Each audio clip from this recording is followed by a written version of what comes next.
Dacia je za racionalne. Pogon na plin je tudi za racionalne. Se pravi, Dacia in pa plin naravno pašeta skupaj. In to tudi v Daci za čustvene. V Dusterju.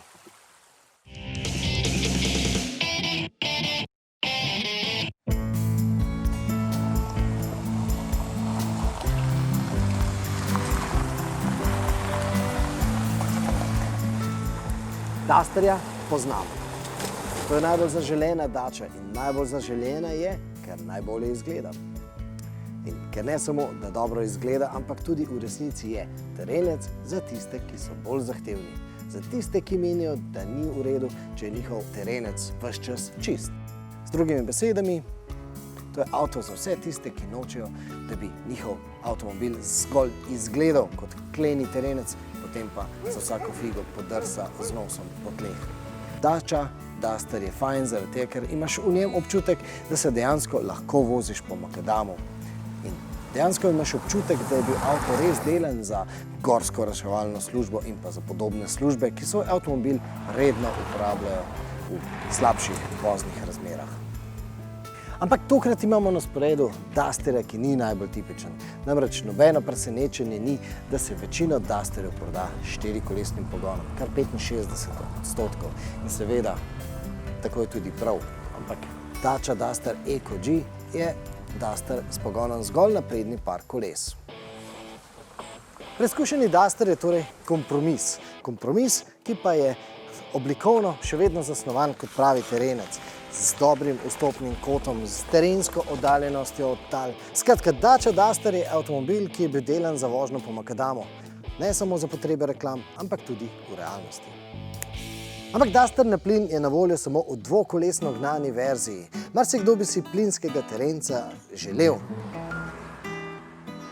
Ampak v resnici je močnejši motor kar smiseln. Namreč ta litrski trivaljni turbomotor se v praksi kar preveč zanaša na turbinski polnilnik.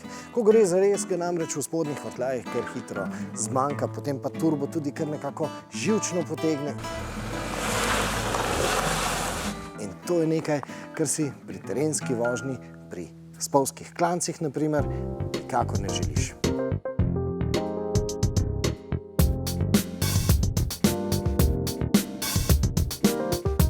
Poraba na plin je seveda namenjena varčevanju pri stroških za gorivo.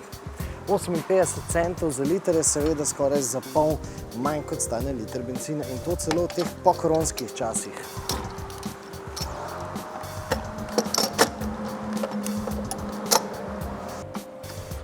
V praksi to seveda pomeni, da boste za poln tank utekočinjenega plina pri tej Daci Duster odšteli 19 evrov. To je v našem primeru zadostovalo za 448 km. Toliko bencinskih kilometrov bi vas stalo 30 evrov. In to že z upoštevanjem dejstva, da je poraba v načinu vožnje na bencin za slab liter nižja kot pa v primeru uporabe plina. Če se vam bo torej takšna Dacia na plin izplačala, si boste seveda skalkulirali sami. Ampak za okvir vam lahko ponudimo ta podatek.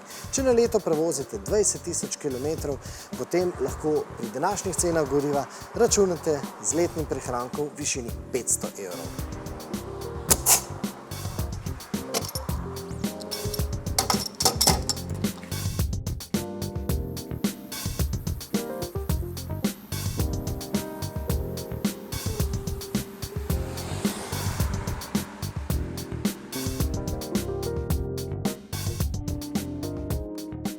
O tem, kaj gre v Dacio in kaj v Renaultova vozila, smo vam povedali v našem poročilu z prve vožnje novega Dusterja.